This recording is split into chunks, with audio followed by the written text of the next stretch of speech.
Aleluia, louvado seja o nome do Senhor. A semana está passando assim, ó, voando.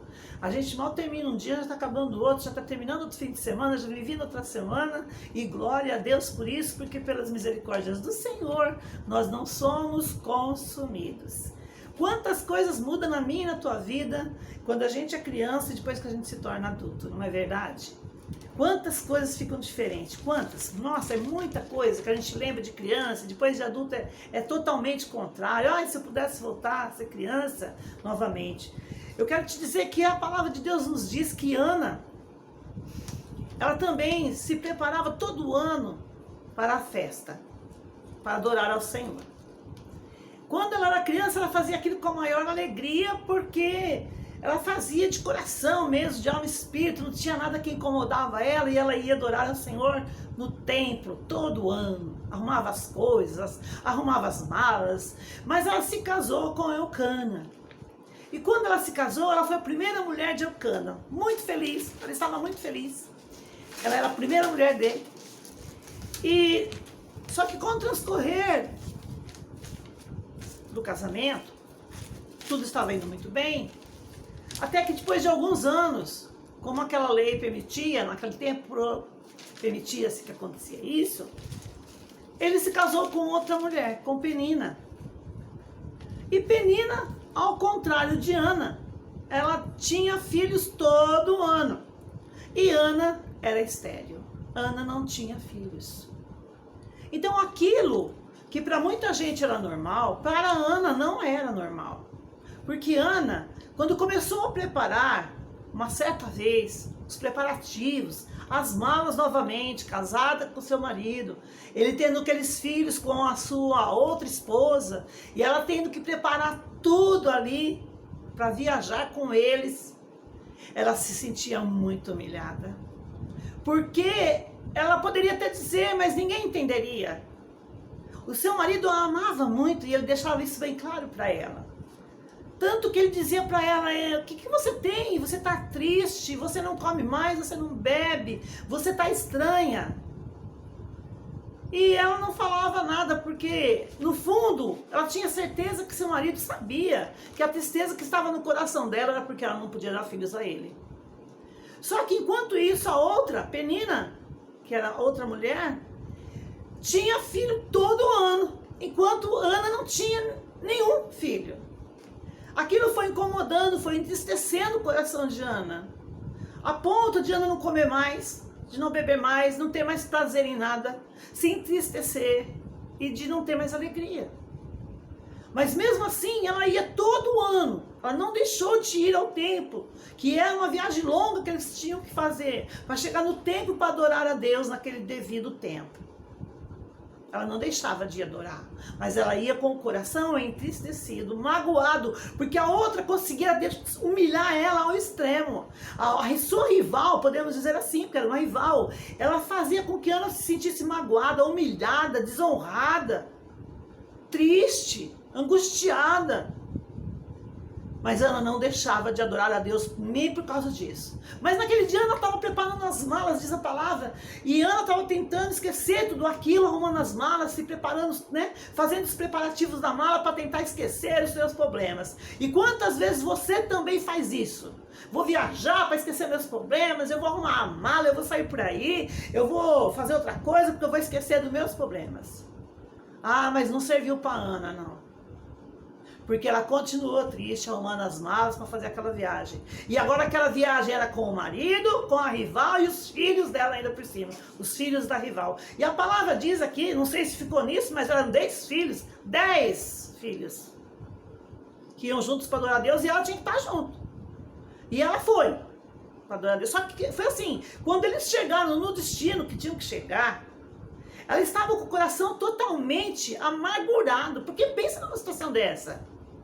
Ela estava sendo humilhada, ela estava sendo rejeitada pela rival, desonrada, porque uma mulher naquela época que não podia ter filhos, era uma mulher que não tinha honra, era uma mulher que era humilhada, não é como hoje, mas naquela época era, a mulher que não tinha filhos, ela era considerada inútil. Então o coração de Ana era um coração entristecido. Eu não sei como está o seu coração nesse momento, o que tem entristecido o teu coração, porque nós temos razões, às vezes variadas, para nos entristecer. Só que nós não podemos deixar que as tristezas do nosso dia a dia, das nossas situações, das nossas circunstâncias, daquilo que vem contra a nossa vida, venha nos afastar de adorar a Deus. Porque Ana, mesmo triste, ela ia adorar a Deus. E você mesmo triste tem que adorar a Deus. E eu mesmo triste tenho que adorar a Deus. Só que Ana, quando ela chegou, naquele momento lá, antes de ir lá na adoração, todo mundo estava se alimentando, só que Ana não conseguia comer, a sua tristeza era muito grande. Talvez você esteja me ouvindo aí do outro lado, esteja com o teu coração também triste, porque você tenha feito tantos projetos, tantos planos, porque Ana tinha também. Mas tem algo que está atrapalhando você. Tem um rival, tem o teu inimigo aí tentando de todas as maneiras te derrubar. Tem um inimigo aí do seu lado, às vezes visível, até dentro da tua casa, às vezes, porque a mulher ela junto, tinha que se tolerar. E talvez você esteja numa situação parecida. Você está tendo que tolerar a situação porque você não tem jeito. Não tem o que você fazer. Você sabe que você pode tentar fazer o que você quiser. Você não vai resolver a situação. Não depende mais de você. E Ana estava nessa situação. Então o que ela fez? Quando chegou lá, a primeira oportunidade, enquanto eles estavam comendo, ela saiu de mansinho, sabe? Saiu meio escondidinho. E foi para o templo antes de todo mundo. Ela foi lá adorar a Deus. Só que ela foi triste. A palavra do Senhor diz que o coração dela estava amargurado. Ela estava chorando demais por dentro. Já não via a hora de falar com Deus. Porque ela sabia que a única pessoa que ia entender o que ela estava sentindo, que ia ouvir o clamor dela, que ia atender ao desespero do coração dela e entender a dor que ela estava passando naquele momento, naquela situação, era Deus. E ela foi para o templo. Diz a palavra do Senhor que ela tremia quando ela chegou diante do Senhor lá no templo. Ela se ajoelhou, ela chorava e ela não conseguia falar, tamanha era a sua dor. Quantas vezes nós chegamos diante de Deus para falar com Deus, explicar o que está acontecendo para Ele, embora nós saibamos que Ele sabe, porque Deus sabia tudo que Ana estava passando com Penina. Deus sabia tudo que Penina estava fazendo com Ana. Então Ana não tinha palavras para falar com Deus, ela não conseguia. Então ela só chorava. E como ela estava desesperada, e como a dor dela era muito grande, ela começou a tremer diante de Deus. E ao invés de sair palavras da boca dela, saíam sussurros. Os lábios dela, diz a palavra, tremiam. Tipo, como já não estou suportando mais, não estou aguentando mais, falando com Deus, ali em lágrimas, em prantos, em choro. Tanto que o sumo sacerdote Eli, veja como tem pessoas que às vezes, se enganam com as aparências. Ele se enganou naquele momento. Porque quando ele viu ela prostrada lá, de joelhos diante do Senhor, e só os lábios tremendo, e ela tremendo todinha, porque eu acredito que ela estava numa condição de serva mesmo, de implorar que Deus tivesse misericórdia dela, porque ela não estava suportando mais.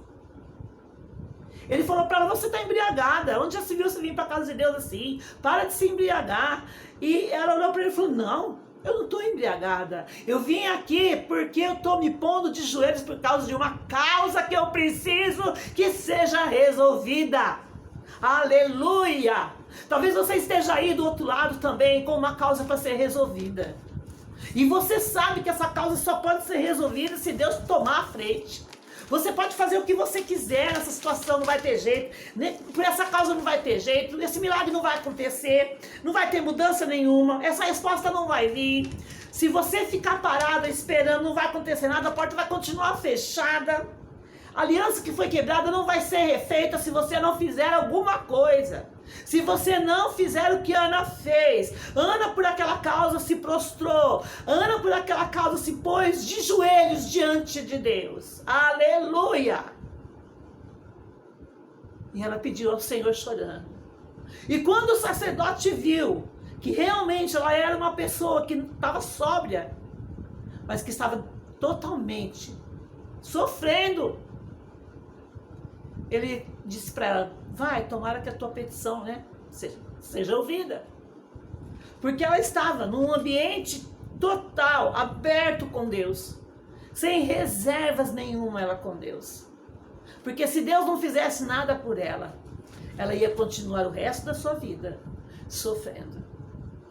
E ela sabia que o Deus do impossível estava ali naquele momento. Ela não podia perder essa oportunidade. E ela se colocou diante dele. E a palavra do Senhor nos diz, oh aleluia, louvado seja o nome do Senhor. Lá em 1 Samuel capítulo 1, versículo 20. Você pode ver aí na sua casa, acompanhar conosco em nome de Jesus. Diz assim, 1 Samuel 1, 20.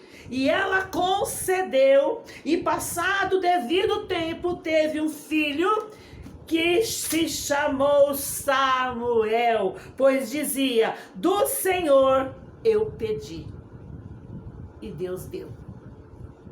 Amém? Esse é o Deus do impossível. Ela ia adorar a Deus mesmo triste. Se ela falasse com alguém, será que alguém entenderia a tristeza do coração dela? Ela sabia que aquele Deus, que ela tinha ido lá, com o coração triste, amargurado, desesperada, cansada de ser humilhada. Talvez você esteja cansada de ser humilhado, de ser humilhada por pessoas que poderiam te fazer até bem, ou então até te animar, mas fazem ao contrário, conseguem te deixar mais para baixo ainda. Ao invés de te consolar, conseguem te humilhar, fazer com que você se sinta desonrado, desonrada. Mas Deus não faz isso, Deus nos honra, principalmente quando nós confiamos nele. Foi isso que ela fez. Por aquela causa ela se colocou de joelhos diante do Senhor, e o Senhor ouviu o seu pedido, e ela não foi mais humilhada. Ela foi mãe do seu primeiro filho, Samuel, porque Deus ouviu a sua oração, porque o Deus do impossível estava esperando ela se prostrar diante dele para fazer a sua petição.